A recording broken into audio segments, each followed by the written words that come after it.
and you want to plug up as much of that as you can.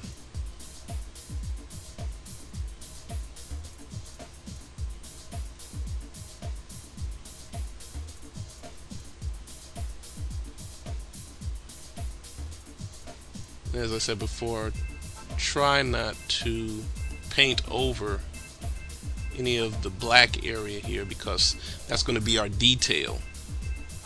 Excuse me again, I have a little bit of a rasp in my throat. I should drink some tea or something. Okay, so that's our first step done. We can turn that layer off. Turn that layer off. Let's go back to the reference, get our eyedropper again, and let's select a lighter shade of her skin tone. Not the lightest, we want to progress from dark to light. So the next step would probably be what I have here, which was selected from upper cheek area. Excuse me. And so now we want to work on background copy number 1. We're going to select that, turn that on, turn our guide on again, because background copy number 1 is again missing the outline around the ear and the neckline here, and so we want to recreate that. Get our paintbrush again, go over that ear, the lobe, the neckline, like that. And this one we won't bother on the hairline. So with that done, get our bucket and fill it in. Fills in nicely. And there's a little speck there and right here. Alright, I think right here as well.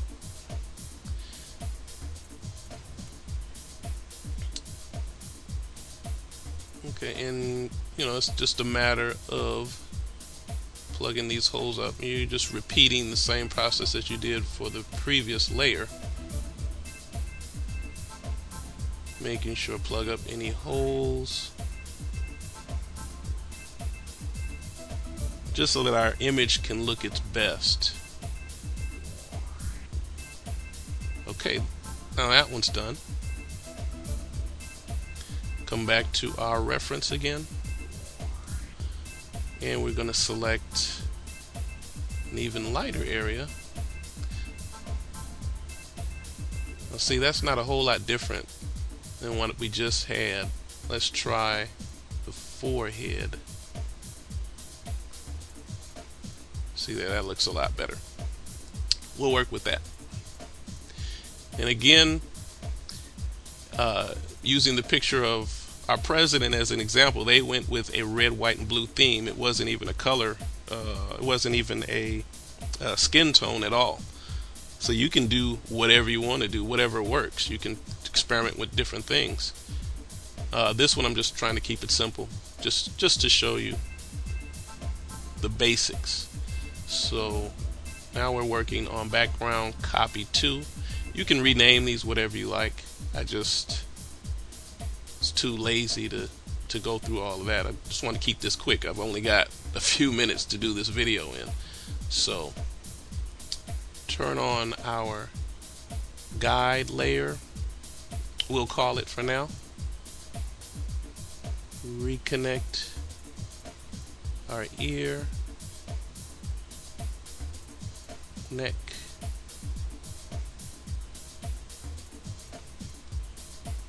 there, and I think that's it. Well, I'll know for sure if that's it or not if I do this. As long as it doesn't flow outside, then that was it. Okay. Fill in those little areas. Good. And finally, we're going to come to the layer that we've been using as the guide. Bring that opacity back to 100. And almost forgot, we need to select the lightest area of her face. The cheek right here looks pretty light. That's not a whole lot different than what we used previously for the last layer. So what I'm going to do is cheat a little bit, and I'm going to go into her eye here and pick even lighter tone, just so you can clearly see the difference between the layers.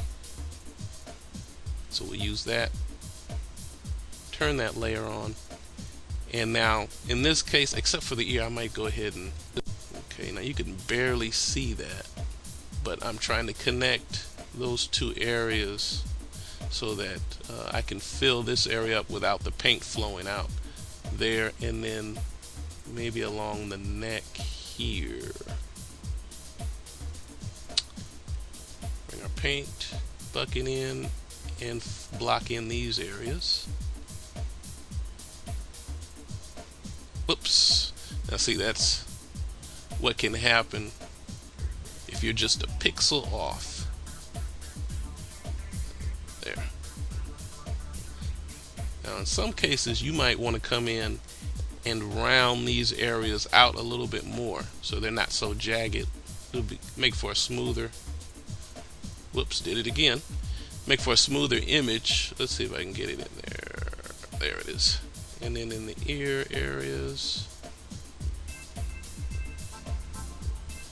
Okay, let's do that too. We're going to leave the teeth white, and we're going to leave the eye area white. We'll grab those right quick. Now you can start to see this image come to life.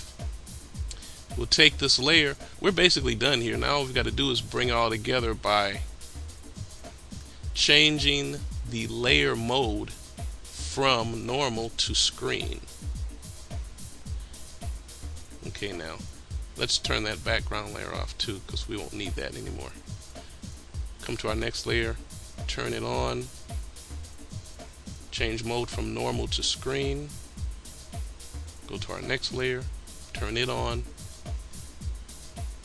screen, and finally the bottom image will leave as is.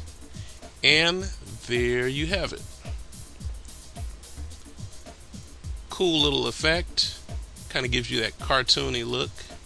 Kind of similar to the picture, not quite, but you get the gist of it. You can spend more time and refine it and get smoother shades, smoother edges rather. You can also, one good thing that I forgot to mention is to apply a little bit of a Gaussian blur to your original image before you start this process. That helps to smooth these edges out a little bit more. You could spend more time and use a path tool to trace your edges to get it a little bit smoother. But then once you've created your image, you can come in and say, instead of screen, you can go overlay. Kind of defines it a little bit more. Instead of overlay, let's try this one, and let's go with addition. Kind of almost does a sepia type of thing there.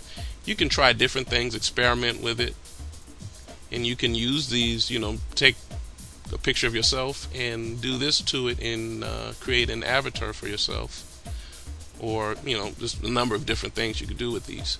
But that's the gist of it. Hope this has been helpful for you. Thanks for watching the video on posterizing